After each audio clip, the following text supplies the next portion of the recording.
The Los Angeles Rams have added some key players, but also lost some key players in free agency. How will that impact their 2025 draft? My name's Tyler, here with my brother Ryan, and we've got another 3-round mock draft for the Los Angeles Rams. Before we get into that, be sure to hit that subscribe button, tackle that bell, leave a like and a comment. Let us know what you want to see the Rams do in this upcoming draft. And Ryan, let's pull this up here. So this is going to be a fun little conversation, as in our mock draft, Shedeur Sanders fell. And when we were looking at this and kind of looking at also to the Rams roster as of right now, I really like the Rams roster and what they've done. They obviously moved on from Cooper Kupp, but then they brought on Davante Adams. I would say that is an upgrade overall. No offense to Cooper Kupp, but still, if you're looking at like their age and kind of what they bring to the table, I think Davante Adams is going to fit really well with Sean McVay and this in this Matt Stafford offense. I like what they've done with the offensive line. I like the running back room as well. Defensively too.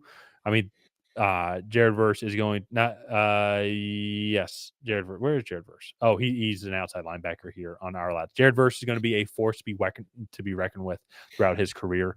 And I know I had a fun little lisp there, but they added Puna Ford. They added Nate Landman, really addressing this front seven. Also, I think they need to focus on the secondary as a whole. But that being said, though, you only have so many more years left with Matt Stafford. This has been a pretty consistent conversation as a whole. And if Shedeur Sanders does fall to him here, you allow him to develop. And I think he would work really well within the Sean McVay system also. Yeah. I mean, the thing with Shedeur Sanders, and this is I think something that like Brian Dable and Kevin Stefanski with the Browns, like Shedeur Sanders can be that quarterback that can come in. He's very accurate with the football, and he can run a system. He can press the right button on the controller, and do that, I think, pretty well. And I think with what Sean McVay wants, Matt Stafford obviously takes that to a whole nother level with all of his physical skills. But Shedeur Sanders can come in and I think do that. Kyle Shanahan with Brock Purdy, I think, is another example there. So I do think that you get Shedeur, you get him in the system for another year or two, let him sit, and then from there, Sean McVay can kind of launch him into being the starter. So I like this. It's definitely the long term play, but I think you look, LA really kind of started to figure things out there at the end of last season. You add Davante Adams, Cooper Kupp. Yes, that's a loss, but with Davante Adams, Puka Nacua, Demarcus Robinson, Tutu Atwell, like that's still a really good group. And so, yeah, it doesn't help you right now, but I think as an organization, you need to kind of plan for post Matt Stafford, as you said. So Yeah. they could also go, if they want to go with like one of the later first round corners, look at Trey Amos, Maxwell Hairston.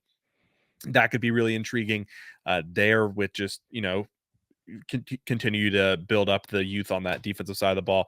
The other one could be Demetrius Knight. That would be a really explosive linebacker at the second level of this defense. And so I think that Rams fans might really like that pick as well. Yeah, So, I think another sneaky thing here too, and you'll see it here in a second, but this is also a very possible trade back spot. It yeah. does feel like a Los Angeles Rams move to make, even if they don't want to take Shedeur here. But if I agree though, if they don't want to take Shedeur, definitely does feel like the biggest need for this team is going to be outside corner, and go get a young corner here to go and develop and maybe even start kind of come day one. Would be very interesting. But one of the reasons why trade back spot is possible is their next pick is not until pick 90 here. This is where we do have them go and get Chris Paul Jr. Once again, we talked about the defensive line. Love what they've got going on with Jared Verse, Byron Young as well. Then go and get Puna Ford, which you can make an argument might be their best free agency signing of the offseason so far, and kind of what he brings to that defensive interior. But go and get a guy like Chris Paul Jr. here, helping out in that middle part of the linebacking room. I know they brought on Nate Landman, as I said, but still just getting some good guys in there also is going to help out a lot with Omar Spates, for example, who had a good season last year, but just want to get some more guys in there that you can go and develop and help solidify that front seven. Yeah, and Chris Paul Jr. is going to be a really good linebacker. I don't know if he'll ever be like an all pro. Like, I don't know if he'll ever be Fred Warner. But with that being said, I do think he has a really high floor. He's going to bring a really good football IQ, and he can definitely be a green dot on a defense at the NFL level. So I like what he brings. He is good against the run. He can definitely drop back and be a good pass, be good in pass protection as well. So I was trying to think of how to say that the right way. But yeah, and speaking of being in coverage, let's go ahead and just get the corner, the outside corner that they need. So Cobee Bryant is the from Kansas, is just a good outside corner. Has some really good tape and really improved from 23 to 24, and so not quite a top 100 pick, but really close here for the Rams spent on that secondary. But to me, I think if you're looking at the Rams, they have been probably the best drafting team over the last 4 or 5 years by a long shot. And I think getting a developmental corner like Cobee Bryant, if they do take this swing, I trust them to one, pick the right corner out of this group, because you Yeah. have guys like Noel Williams, Mello Dotson, and a few others in this range.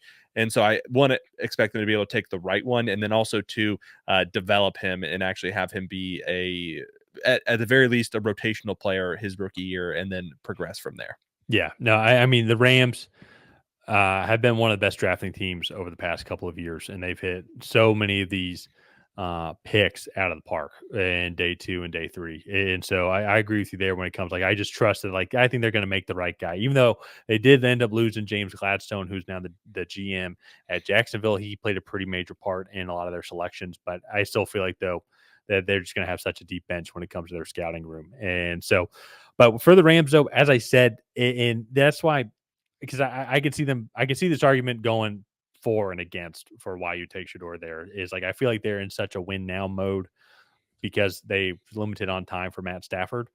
But at the same time, though, there's also the inkling of like, hey, we need to also develop for the future. And so Shedeur being there at 26 in our mock draft, I could see that scenario playing out. Also, too, if you think about it, with Aaron Rodgers going to Pittsburgh, well, if he is going to Pittsburgh, as of this recording, it's not official yet. And we're recording this Wednesday night, March 26th. But so I can see the argument why they would go for Shedeur. But at the same time, though, if you're in a win now mode, you want to go get somebody that can help you right now. And I feel like with secondary being their biggest issue, I think I could see them going that route. But it just, do they believe Trey Amos can come in and be a starting cornerback? Do they believe Maxwell Harrison or Siobhan Ravel or any of these other guys can come in and be a starting quarterback? And so, especially with first round value, that's why I think probably the most likely thing the Rams would do would be trade back. There's going to be a lot of teams that are going to want to trade up into the first round, and so we'll kind of have to see who all is available there as they kind of accrue some more picks. But the Rams are going to be fascinating. They're going to be one of the best teams, I feel like, in the NFC next year, especially too with the NFC West. It's going to be very interesting. With Seattle, seems like they're kind of going through a pseudo rebuild. The Niners, don't know how they're going to be, especially after they are going through some changes. Also, the Cardinals, I think, is going to be their biggest competition when it comes to winning the division. But in general, though, still just really like what Sean McVay, Matt Stafford, this entire Rams organization is going to bring to the table in 25.